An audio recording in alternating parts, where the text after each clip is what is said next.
नमस्कार बच्चों, गायत्री विद्या मंदिर के YouTube चैनल में आप सबका स्वागत है।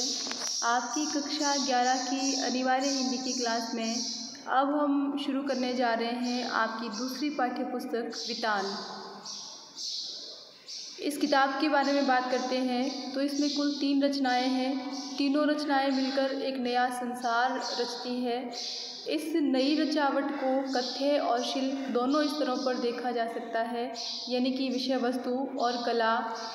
चयन में इसका ख्याल रहा है कि विद्यार्थी छोटी रचनाओं के साथ साथ एक लंबी रचना जो है इसमें आपके आलो आंधारी का आनंद लें और उन्हें लंबी रचनाओं को पढ़ने का चस्का लगे। अब देखते हैं पहली रचना जो है इसमें है गायिकाओं में, यानी भारतीय गायिकाओं में बेजोड़ लता मंगेशकर। संगीत की दुनिया की वह आवाज़ जिसे सब जानते हैं, जिसे सब पहचानते हैं, पर इस और कम लोगों का ध्यान गया होगा कि बच्चों की अभिरुचि के विकास में उस आवाज़ का क्या योगदान है।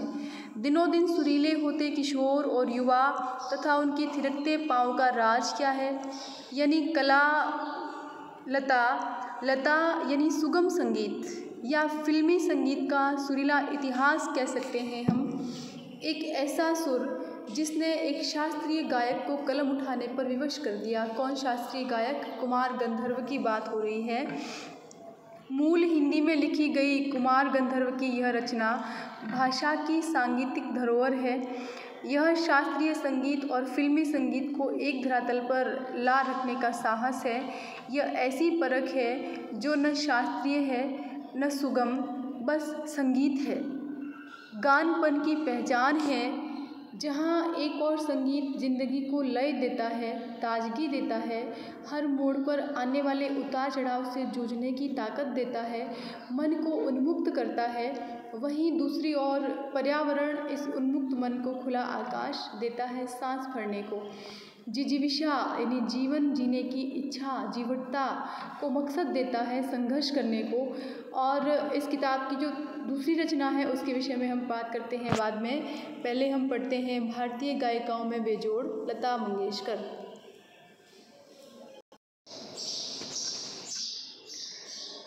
बरसों पहले की बात है, मैं बीमार था। कुमार गंधर्व अपने अतीत की बात करते हुए कहते हैं कि बरसों पहले की बात है जब वो बीमार थे। उस बीमारी में इन्होंने एक दिन क्या किया, उस बीमारी में एक दिन मैंने सहज ही यानी स्वाभाविक रूप से ही रेडियो लगाया और अचानक एक अद्वितीय स्वर मेरे कानों में पड़ा। स्वर सुनते ही मैंने अनुभव किया कि यह स्वर कुछ विशेष है, रोज का नहीं, जो हमेशा होता है वह नहीं है। यह स्वर सीधे मेरे कलेजे से जा भिड़ा। मैं तो हैरान हो गया। कलेजे से जा भिड़ा यानी सीधा लेखक के हृदय को प्रभावित किया उस स्वर ने। मैं हैरान हो गया। लेखक हैरान क्यों हुए, मुझे समझ में नहीं आ रहा था कि यह स्वर किसका है। मैं तन्मयता से सुनता ही रहा, लीन होकर के बड़े ध्यान से सुनते रहे लेखक। गाना समाप्त होते ही गायिका का नाम घोषित किया गया, लता मंगेशकर। नाम सुनते ही मैं चकित हो गया। क्यों चकित हुए लेखक? क्योंकि मन ही मन लता मंगेशकर का नाम सुना तो मन ही मन एक संगति पाने का भी अनुभव हुआ। क्योंकि इन्होंने लता मंगेशकर से पहले सुन रखा है लता मंगेशकर के पिताजी दीनानाथ मंगेशकर, तो इन्हें मन ही मन संगति पाने का अनुभव भी हुआ।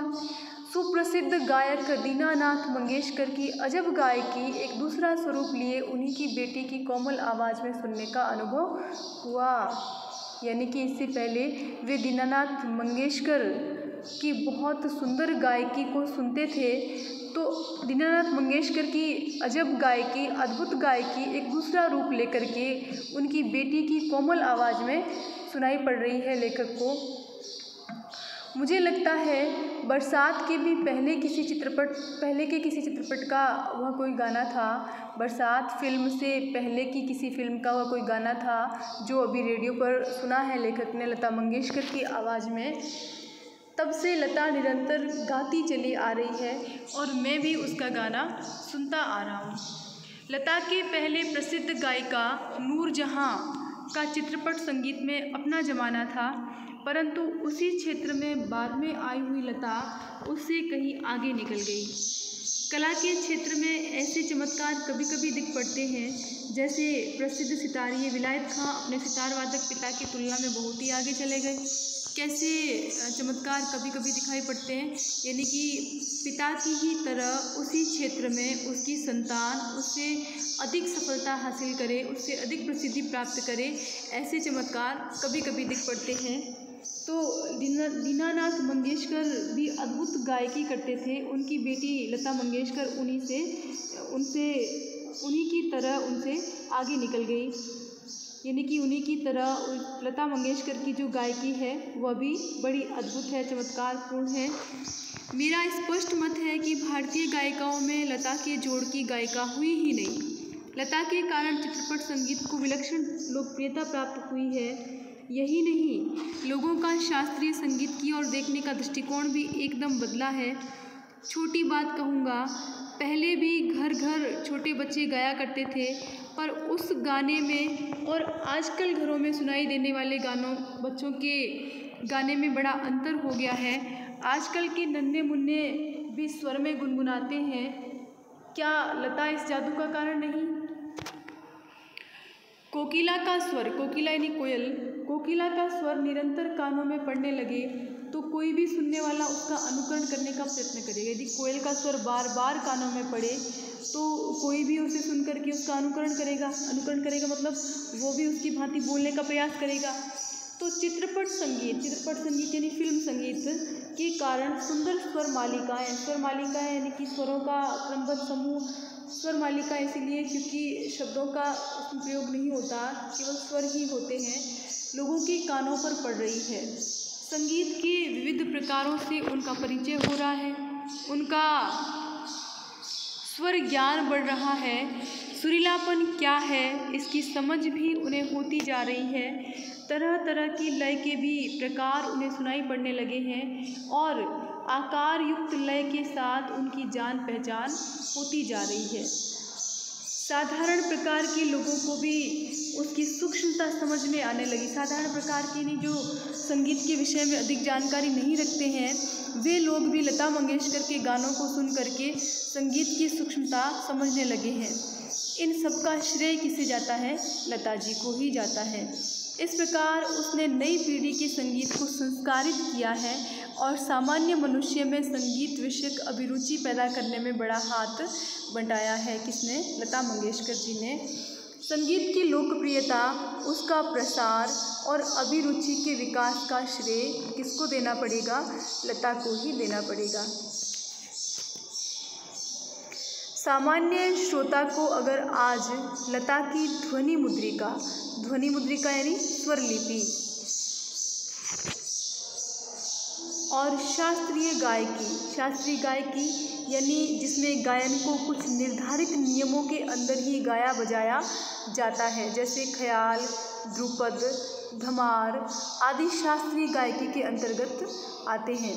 शास्त्रीय गायकी की ध्वनि मुद्रिका सुनाई जाए, स्वरलिपि, शास्त्रीय गायकी की स्वरलिपि सुनाई जाए तो वह लता की ध्वनि मुद्रिका ही पसंद करेगा। गाना कौन से राग में गाया गया और ताल कौन सा था, ये शास्त्रीय ब्यौरा, वर्णन, विवरण इस आदमी को सहसा मालूम नहीं रहता, अचानक से मालूम नहीं रहता है। उसे इससे कोई मतलब नहीं कि राग मालकोस क्या है?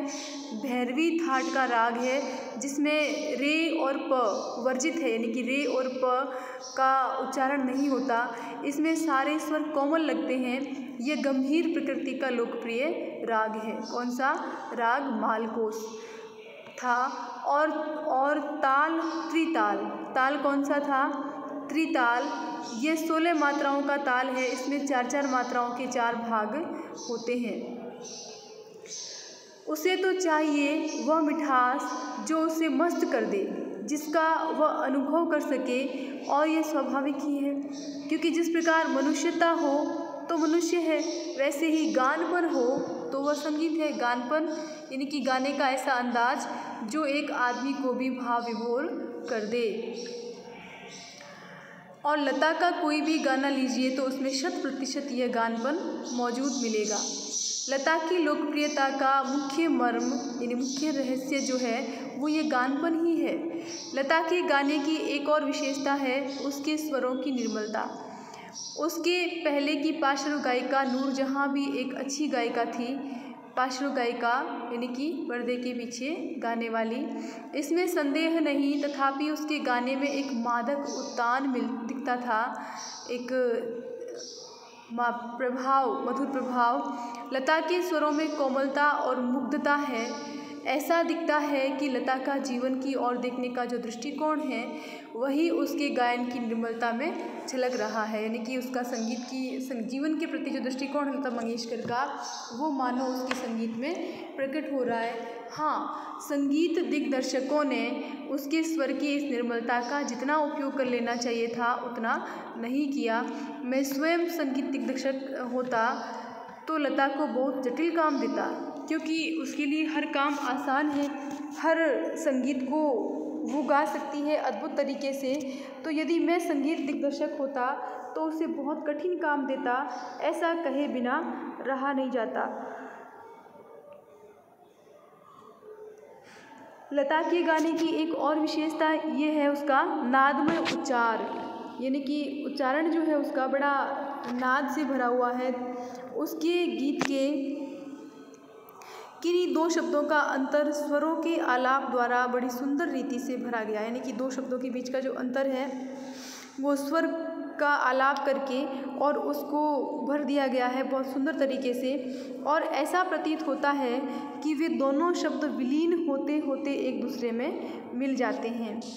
यह बात पैदा करना बड़ा कठिन है, परंतु लता के साथ ये बात अत्यंत सहज और स्वाभाविक हो बैठती है। यानी कि वैसे तो ये कार्य बड़ा कठिन है, किंतु लता जी के लिए ये कार्य बड़ा स्वाभाविक है, बड़ा सहज है।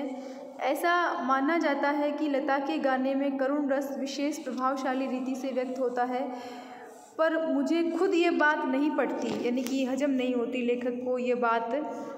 मेरा अपना मत है कि लता ने करुण रस के साथ उतना न्याय नहीं किया, यानी कि करुण रस के गाने अधिक नहीं गाए हैं लता ने।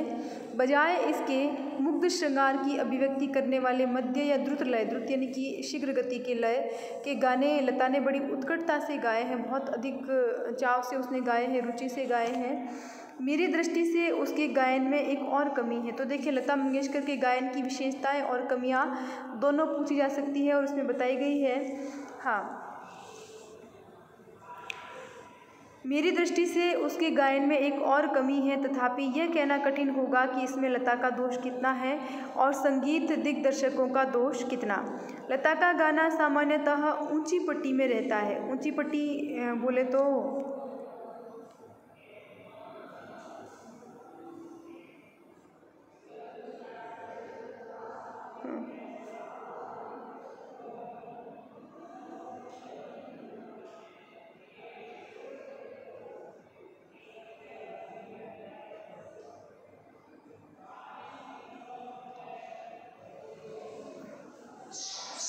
हाँ, ऊंची पट्टी का मतलब है ऊंचे स्वरों का प्रयोग। तो ऊंची पट्टी में रहता है लता मंगेशकर का गाना। गाने में संगीत दिग्दर्शक उसे अधिक से अधिक ऊंची पट्टी में गवाते हैं, यानी ऊंचे स्वरों में गवाते हैं और उसे अकारण ही चिल्लाते हैं, यानी वो चिल्लाती है बिना कारण के। एक प्रश्न उपस्थित किया जाता है कि शास्त्रीय संगीत में लता का स्थान कौन सा है। तो मेरे मत से ये प्रश्न खुद ही प्रयोजनहीन है, यानी इस प्रश्न का कोई उद्देश्य ही नहीं है, कोई प्रयोजन नहीं। इसका कारण यह है कि शास्त्रीय संगीत और चित्रपट संगीत में तुलना हो ही नहीं सकती, क्योंकि लता मंगेशकर तो चित्रपट संगीतज्ञ है। जहाँ देखो प्रश्न बनता है शास्त्रीय संगीत और चित्रपट संगीत में अंतर स्पष्ट कीजिए, तो देखें शास्त्रीय संगीत जो है वो गंभीरता से युक्त होता है और वो गंभीरता चित्रपट संगीत में कहीं नज़र नहीं आती। जहाँ गंभीरता शास्त्रीय संगीत का स्थायी भाव है, वहीं जल दलय यानी कि द्रुत लय यानी तेज स्वर में गाना, जल दलय और चपलता यानी चंचलता चित्रपट संगीत का मुख्य गुणधर्म है। चित्रपट संगीत का ताल प्राथमिक अवस्था का ताल होता है, जबकि शास्त्रीय संगीत में ताल अपने परिष्कृत रूप में पाया जाता है, यानी कि अपने बिल्कुल शुद्ध रूप में पाया जाता है। चित्रपट संगीत में आधे तालों का उपयोग किया जाता है। उसकी लयकारी बिल्कुल अलग होती है, आसान होती है। यहाँ गीत और आघात को ज़्यादा महत्व दिया जाता है। सुलभता और लोच को अग्र स्थान दिया जाता है, अग्रणी महत्वपूर्ण। लेकिन चित्रपट संगीत गाने वाले को शास्त्रीय संगीत की उत्तम जानकारी होना आवश्यक है और वह लता के पास निसंशय है, बिल्कुल निस्संदेह लता के पास है। 3-3.5 मिनट के गाए हुए चित्रपट के किसी गाने का और एकाध खानदानी शास्त्रीय गायक की 3-3.5 घंटे की महफिल, इन दोनों का कलात्मक और आनंदात्मक मूल्य एक ही है, ऐसा मैं मानता हूँ। किसी उत्तम लेखक का कोई विस्तृत लेख जीवन के रहस्य का विशद रूप में वर्णन करता है तो वही रहस्य छोटे से सुभाषित का या नन्ही सी कहावत में सुंदरता और परिपूर्णता से प्रकट हुआ भी दृष्टिगोचर होता है। यानी कि कहने का आशय ये है कि एक तो बहुत बड़ी बात उसमें आनंद और एक छोटी सी बात उसमें भी वैसा ही आनंद, तो दोनों का प्रभाव तो एक ही हुआ। एक बड़ी सी कहानी से किसी बात को समझाया जाए और एक छोटी सी कहावत से उसी बात को समझा दिया जाए, बिल्कुल वही बात चित्रपट संगीत और शास्त्रीय संगीत में भी है। उसी प्रकार 3 घंटों की रंगदार महफिल का सारा रस लता की 3 मिनट की ध्वनि मुद्रिका में आस्वादित किया जा सकता है। देखो क्या कहा है लेखक ने। लेखक कहते हैं कि एक तो 3 घंटे की जो महफिल होती है, रंगदार महफिल यानी शास्त्रीय संगीत की, उसमें जो आनंद आता है वही आनंद लता की 3 मिनट की स्वरलिपि को सुन करके भी प्राप्त किया जा सकता है। उसका एक एक गाना एक संपूर्ण कलाकृति होता है। स्वर, लय, शब्दार्थ का वहाँ त्रिवेणी संगम होता है। त्रिवेणी संगम किस चीज़ का? स्वर, लय और शब्दार्थ। महफिल की बेहोशी उसमें समाई रहती है।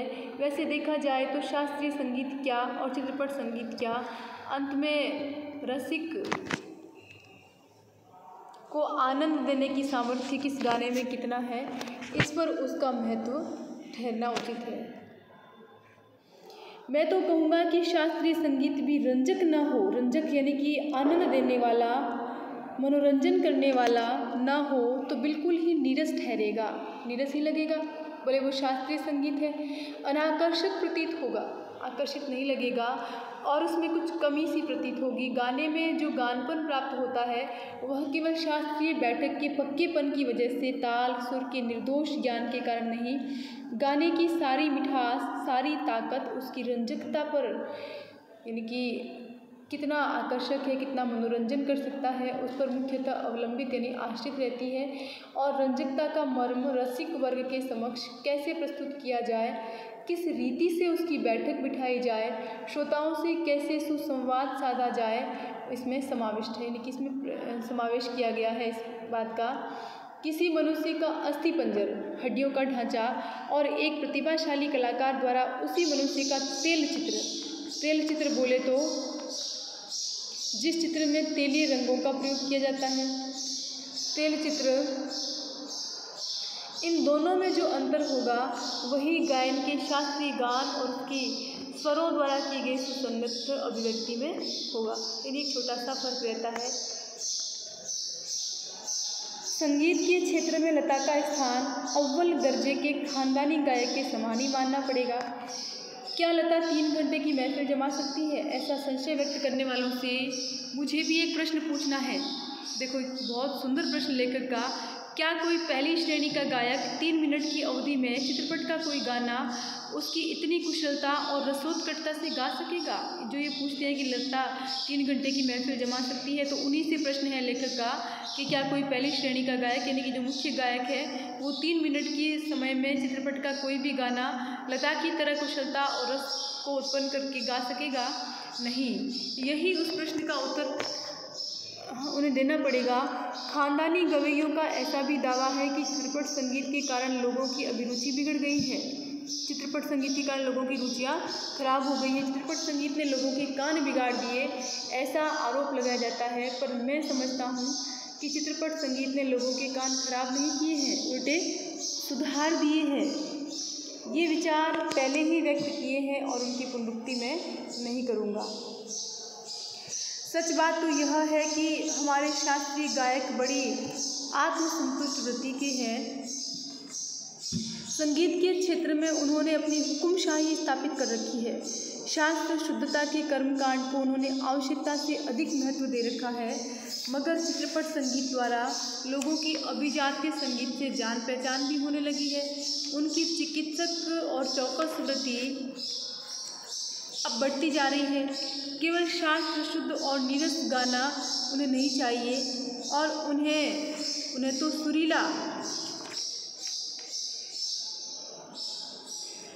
तो सुरीला और भावपूर्ण गाना चाहिए। और यह क्रांति कहाँ संभव है? चित्रपट संगीत ही ला सकता है। चित्रपट संगीत समाज की संगीत विषयक अभिरुचि में प्रभावशाली मोड़ लाया है। तो देखें, हम अब यहीं तक ख़त्म करते हैं, इस वीडियो को यहीं रखते हैं। इसके आगे पढ़ेंगे हम अगले वीडियो में। तब तक के लिए धन्यवाद।